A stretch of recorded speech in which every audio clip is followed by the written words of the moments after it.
Hey, welcome back to the Gentleman Grachowski Show. You know, TVHams.com is the official website of the Gentleman Grachowski Show. Everything about the show you can find out there at TVHams.com. I've got a great local guest here today.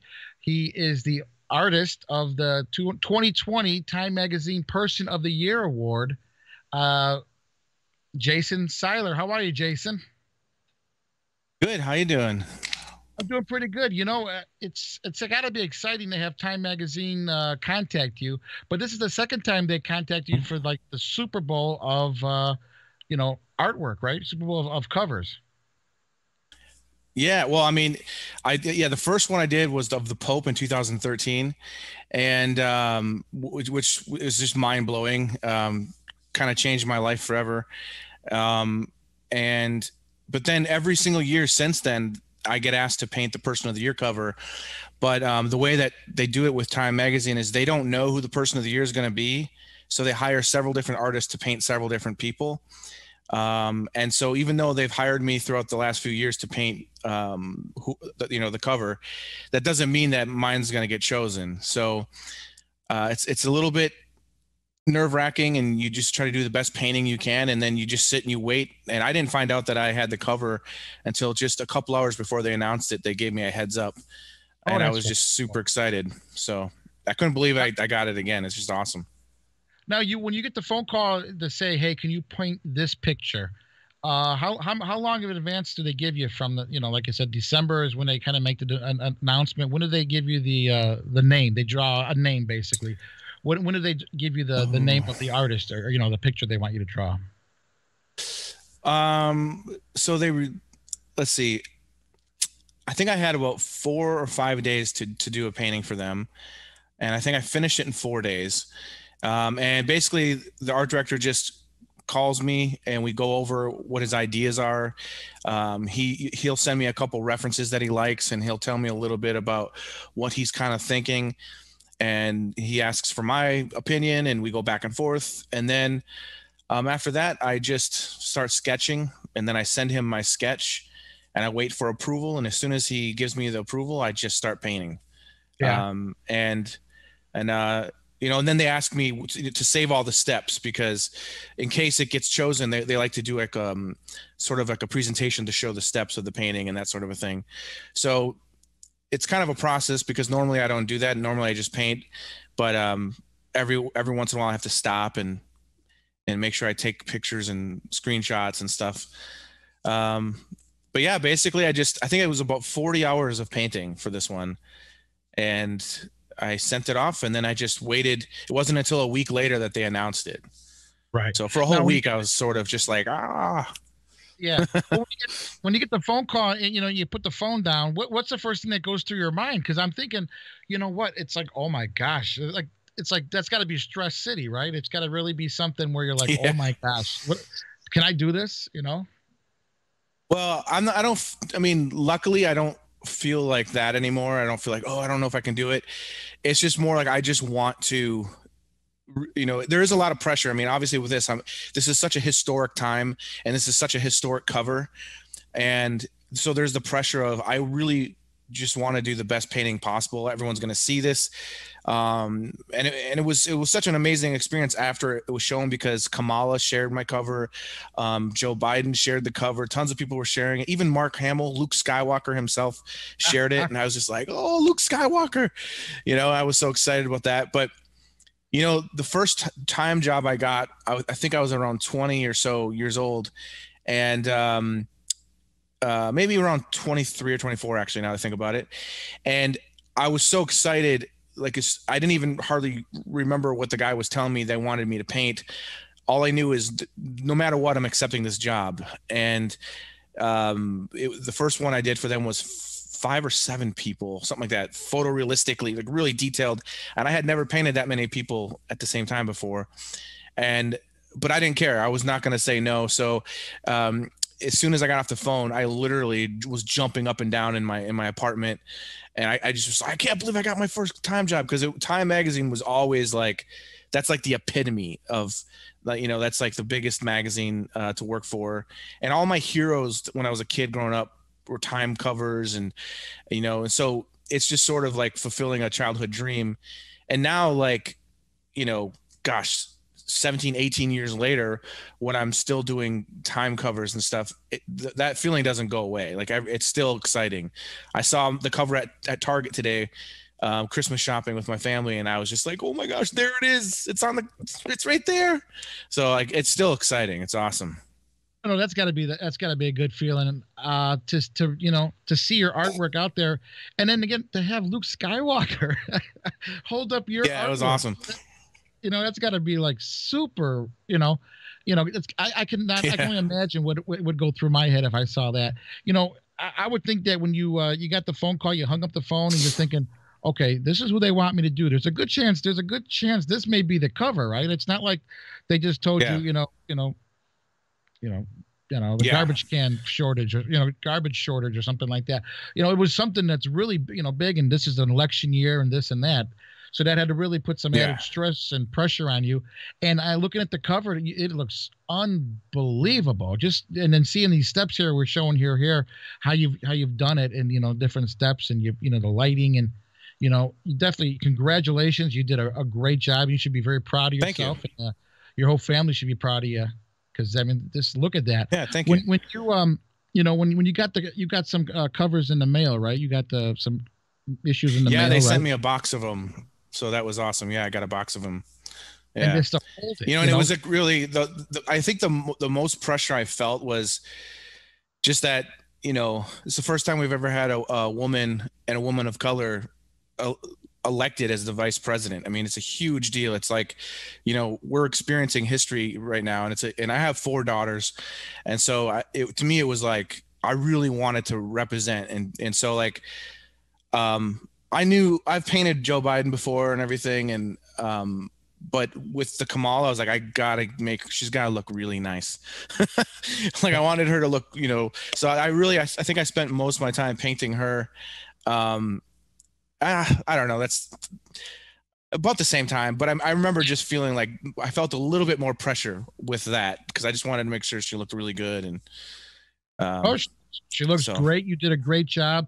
And as I'm looking at it, you're right. It's historic. It's something that, 50 years from now, this thing's going to pop up somewhere, right? This picture right here, some biography, someone's going to see it in a magazine in itself. I mean, that is, that's part of history right there you did, which is, it got to give you chills down your spine. Kind of gives me chills down my spine thinking about that. That's how historic that is. Like the Zapruder film or something like that, it's just so, I mean, and like, I've seen Time things popping up, and they're showing, like, they'll show like covers throughout the years.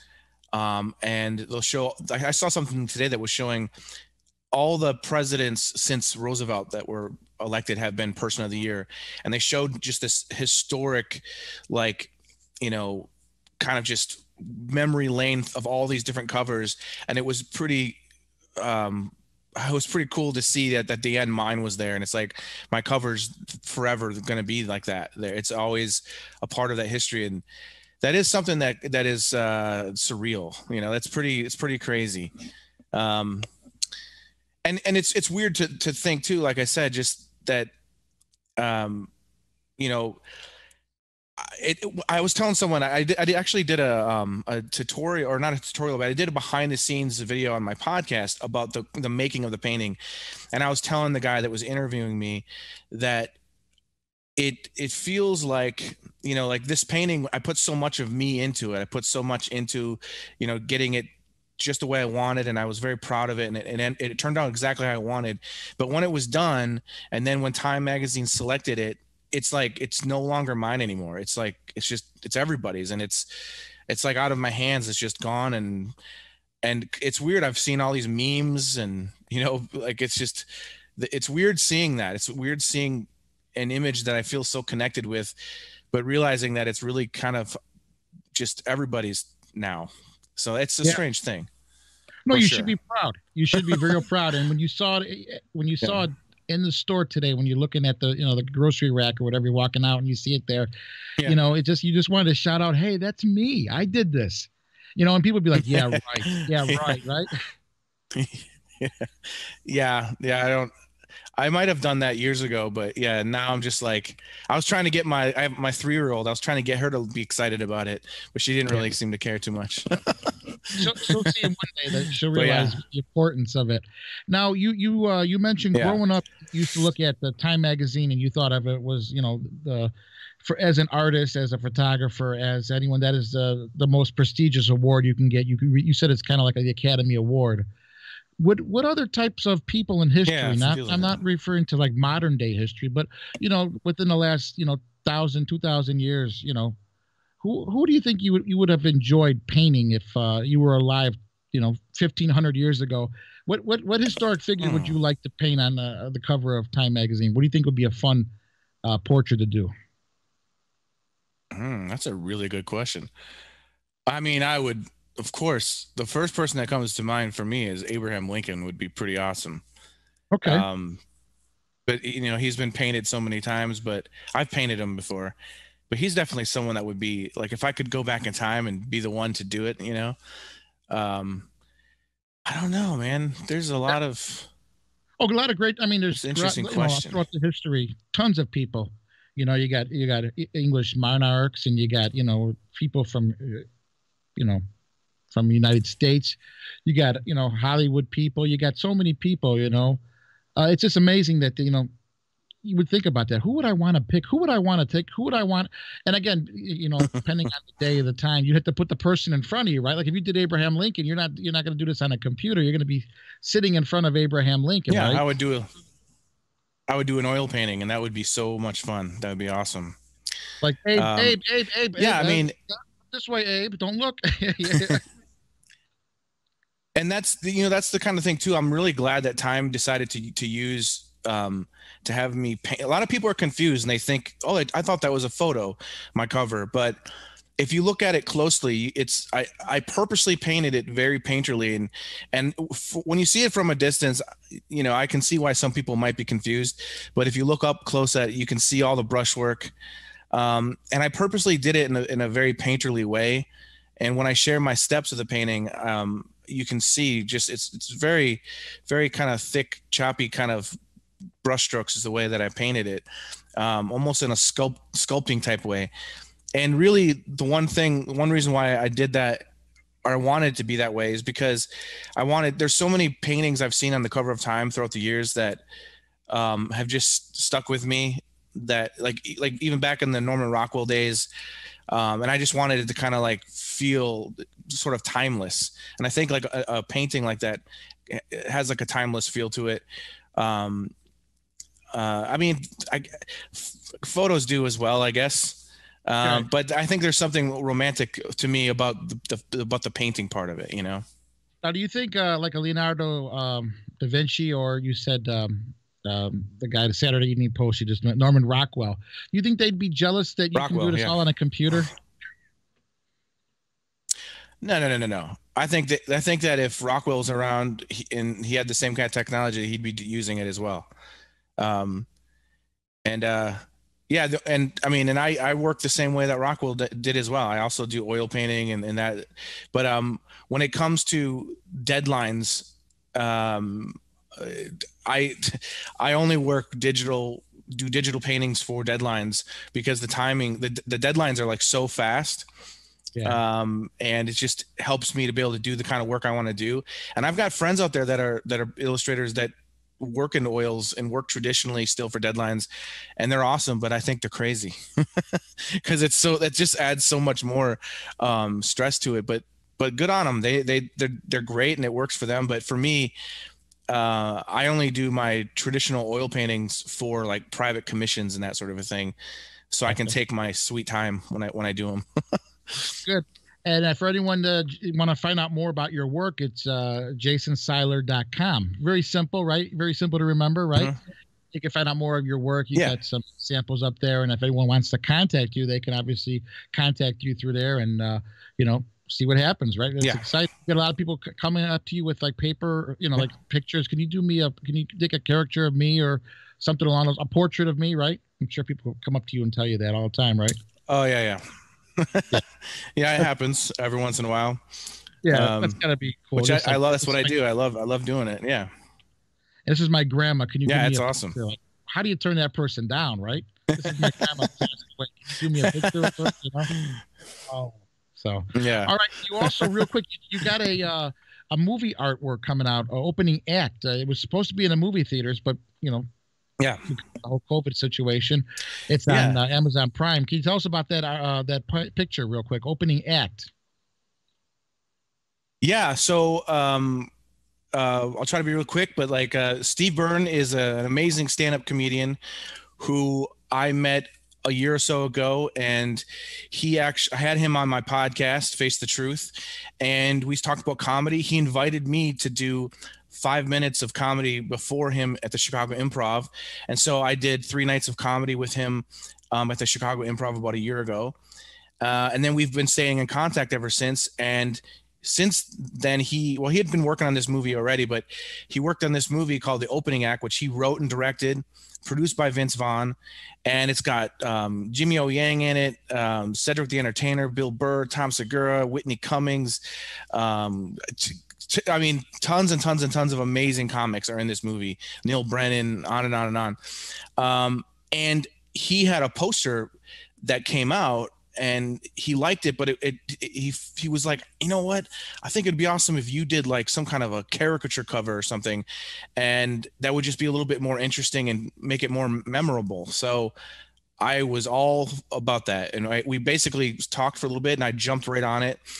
And originally it was only going to be a couple characters on the cover. And then he was just like, oh, can we add this person? And then, oh, can we add this one? And then it ended up being 17 people on one poster. Basically everybody in the movie is on the poster. And so it took me about 3 weeks to paint it. And I had a blast because I'm a huge fan of comedy, obviously. And it was just an honor, and I got to see a sneak peek of the movie, and I really loved the movie and related to it. The movie's about like a young comic who basically gets to open for his an idol of his, and the pressure and everything that he goes through, and his stress and for someone that's getting into comedy and doing comedy, it's almost stressful watching the movie because you can relate so much with the character. But anyways, it was a real fun thing to work on, and it was an honor to work with Steve Byrne, and he loves the poster, and that's really all that matters. Like so, and it was cool again. Like with that, it was such a great experience for me because all these comics that I painted on the cover are people I look up to, and then when the poster came out, it was really cool to see a lot of those comics reached out to me, shared the artwork, and that was really cool. And yeah, it's always awesome when because as an artist you sit alone in your studio basically all the time, and it's rare that anybody ever says anything about what you do, like that someone that you've painted, because I spent a lot of my time painting celebrities and that sort of thing. So every once in a while when someone actually says, hey man, that's great, it's like, oh cool, it's a nice feeling, it's really cool. And then I go back to my cave by myself. That cover kind of reminds me of the Sgt. Pepper's. Remember the Sgt. Pepper's cover? The Beatles? Oh yeah. Yeah, that's funny. Yeah, I could see that. When I first saw that, I kind of, had that vision. Like it's kind of, then they threw a lot of other people on there, but all the people in the movie, they got a caricature of themselves, and that had been exciting. Now, tell us about doing the stand-up comedy with him. Tell us what was going through. How do you felt about that? What was going through your mind? Because he's a big name, huh? Oh, I've been a big, I've always wanted to do stand up, and but I'm a professional illustrator, and I've got 4 daughters, and it's just like, this is not realistic for me to, because I know that as a comic, you got to be out there every single night, and you got to be hitting all these different clubs, and I didn't know if I could have the time. And I had Steve on my podcast, and he basically said, you know what, enough talk. I don't know if he sensed something in me or what it was, but he says, I want you to open up for me 5 minutes. And I said, yeah, I'll do it. And so then I basically spent the next 5 or 6 months. I never had done stand up before. And all I did was just write, just, just going over and over and over and come up with things. And just before December, after 5 months was up, I ended up going to a couple open mics to test out my material. It went okay. And then the night happens. I'm in a real club, a huge club with a Steve Byrne crowd. My first time doing stand up, and I walk out and I actually did really well. And I got laughs my entire set, and I couldn't believe it. I walked off stage, I went behind, and I couldn't stop grinning. And then Steve came back there, and he was just like, he's like, dude, you did it. And like, and the coolest thing was that then he asked me to come back the next 2 nights to do the same set again. And so I was like, man, I this is awesome. And then just while I was working on this poster, he invited me this December to do 3 more nights with him at the Chicago Improv. And I've got a whole brand new set that I can't wait to do that I've been working on. But then, of course, with everything going on, it got canceled. But Steve told me next time he's in Chicago, he wants to share the stage with me. So I'm still writing. I haven't gotten to do comedy since March, but I still write. I still work on my material. And, it's a discouraging time right now, but I'm not going to let it stop me. I'm going to keep going. I'm going to keep working on it. And whenever I can get back out there, I'm going to get back out there. It's kind of like Johnny Carson when he told you come back for another 2 nights. It's like when Johnny Carson have a stand-up comedian on and he'd get up and shake his hand or say something. That's when you knew, oh, wow, that's, you did good. It's an accomplishment, right? Oh man, I was so nervous. Like when I was working on the material, my main goal was I don't want to let Steve down. And I know from all the experience of and the different stories I've heard from comedians, they say the first few years are terrible and you're just going to bomb, you're going to bomb, you're going to bomb. And I didn't want to bomb. I was so nervous about that. And I just worked really, really hard on my material. And I felt like it was funny. And if, as long as I have my material down and I can work on the performing it, I think I can do it. And it was really scary to never do it before and then walk out there in front of a real crowd. And man, within the first 5 to 8 seconds, I got my first big laugh and I was just like, okay. And I just went through my material. I've heard horror stories where people forget their material and they don't know what to do. And so that could have happened. I'm so happy that didn't happen. And I'm sure there's going to be times where I completely bomb. I'm sure that's going to happen. But so far, I feel like comedy is a very natural thing for me. And I just love it, man. I love getting up there and collecting laughs. It's so much fun. It's awesome. I can't wait to do it again. Oh, definitely. Now, we're sitting here with Jason Seiler, and jasonseiler.com is his website. You can find out some more information about him and what he's doing. In addition to, doing, magazine covers and, Time Magazine Person of the Year covers and stand-up comedy, you also do a podcast. Can you tell us quickly about that? Yeah, for sure. I do a podcast every week. It's called Face the Truth. And it's basically every week I have an artist on. It could be any kind of artist you can think of, from an actor or musician to a painter, a sculptor, comedians. I've had every kind of person, and we just talk sometimes for an hour, sometimes longer. And it's more of a genuine discussion between two artists. It is sort of an interview, like I do interview my guests, but it's also because I am also in the industry and a professional artist. We have more of a conversation about art and life, and just it goes wherever direction that it goes. But I really like to try to pull out interesting things about artists, and I like to have artists on that are well known and that maybe you never really get to hear from them. And I've had some pretty awesome artists that I can't even believe I've had on. Like this last year, I had Drew Struzan, who is one of the biggest illustrators of all time. Painted Indiana Jones cover posters, Star Wars posters, on and on and on. I've had Kevin Nealon on a couple times, and he's just amazing. And just so many other artists that are just inspiring, and I like it because I get something out of it. You know, like I get to talk to artists and ask about their techniques and different things. And so yeah, it's really cool. So that I do that every week, and it's just called Face the Truth. You can find it on YouTube. You can find it on iTunes and Spotify and all that. And yeah, and I try to keep it fun. You know, there's definitely a little bit of comedy thrown in there.